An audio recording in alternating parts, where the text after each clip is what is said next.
J'aurais dû quitter le restaurant dès qu'il s'est éloigné de la table, le téléphone collé à l'oreille, le visage pâle, promettant juste une minute. Mais je ne l'ai pas fait parce que je connaissais déjà la vérité, car cette nuit-là n'était pas placée sous le signe du romantisme. Il s'agissait de mettre fin à quelque chose qui avait commencé bien avant Noël. Le serveur s'approcha, le dos raide, évitant mon regard, et glissa un billet plié à côté de mon assiette. 8 mots. Allez sur le toit. Vous comprendrez tout. Mon pouls n'a pas augmenté. J'attendais ce moment depuis des mois. J'ai rencontré Ethan il y a 2 ans dans une librairie où il faisait semblant de ne pas me fixer du regard de l'autre côté du rayon philosophie. Il a dit que mon silence l'avait intrigué. Curieusement, le silence est précisément ce qu'il a craint par la suite, car il signifiait que je réfléchissais, que j'observais, que je calculais. À l'époque, il me faisait penser à la lumière du soleil en hiver, froide, mais suffisamment vive pour me faire plisser les yeux. J'ai confondu cette luminosité avec de la chaleur. Je l'ai cru quand il a dit qu'il aimait l'honnêteté. Je l'ai cru lorsqu'il a promis qu'il ne me ferait jamais perdre mon temps. C'était le plus gros mensonge de tout. Le changement s'est opéré lentement.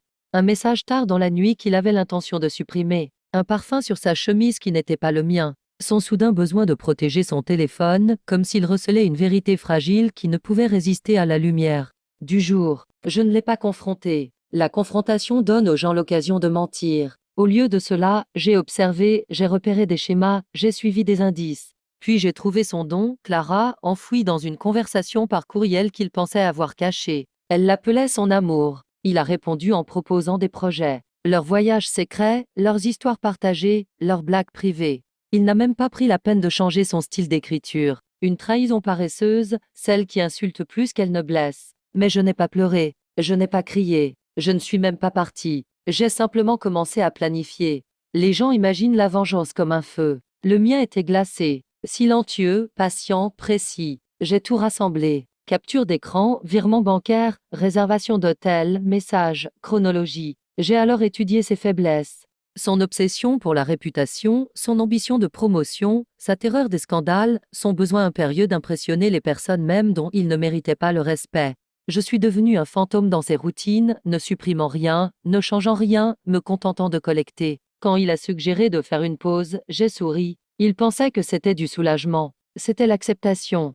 Et quand il a insisté pour que nous restions amis, j'ai ri intérieurement. Il avait besoin que je reste suffisamment près pour ne pas me douter que quelque chose se tramait sous ses pieds. 3 mois plus tard, j'ai tendu le piège avec l'appât. Le plus simple. Solitude. Je ne veux pas passer Noël seul, lui et jeudi. Il m'a proposé de me présenter à un rendez-vous à l'aveugle. J'étais d'accord. Il pensait faire preuve de générosité en me confiant à quelqu'un d'autre. Il n'avait aucune idée qu'il plaçait le couteau dans ma main. Alors quand le serveur m'a tendu ce mot, je n'ai pas été surprise. Les toits sont des lieux poétiques. Pour les fins. Les portes de l'ascenseur s'ouvrirent sur l'air froid de décembre et les lumières de la ville. Et il se tenait là. Pas mon rendez-vous, mais Ethan, la mâchoire serrée, le téléphone toujours à la main, le souffle court et nerveux.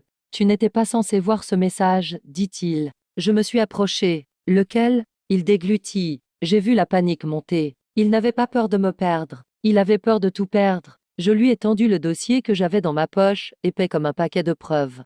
Ses yeux se sont mis à bouger rapidement, puis se sont figés. Tu m'as suivi? Non, ai-je dit. Tu t'es démasqué. Je n'ai fait que rassembler les morceaux. Il savait ce que ces documents signifiaient. Le conseil d'administration de son entreprise les recevrait le lendemain matin, envoyés anonymement, mais suffisamment traçables pour nuire. Sa femme, oui, celle dont il n'était pas prêt à parler, recevrait elle aussi toute la vérité. Et Clara, elle avait appris qu'elle n'était pas le seul secret. Tu ne peux pas faire ça, murmura-t-il. Je l'ai déjà fait. Ça plus.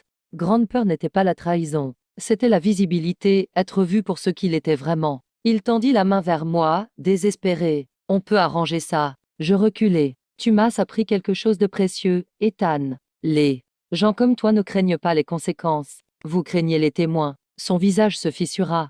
Enfin, sincèrement, alors que je le quittais sur ce toit, le froid m'enveloppa comme une lucidité. Il ne méritait pas un cœur brisé, seulement la paix intérieure. En bas, le restaurant baignait dans une douce lumière, ignorant la petite guerre qui venait de se terminer au-dessus de lui.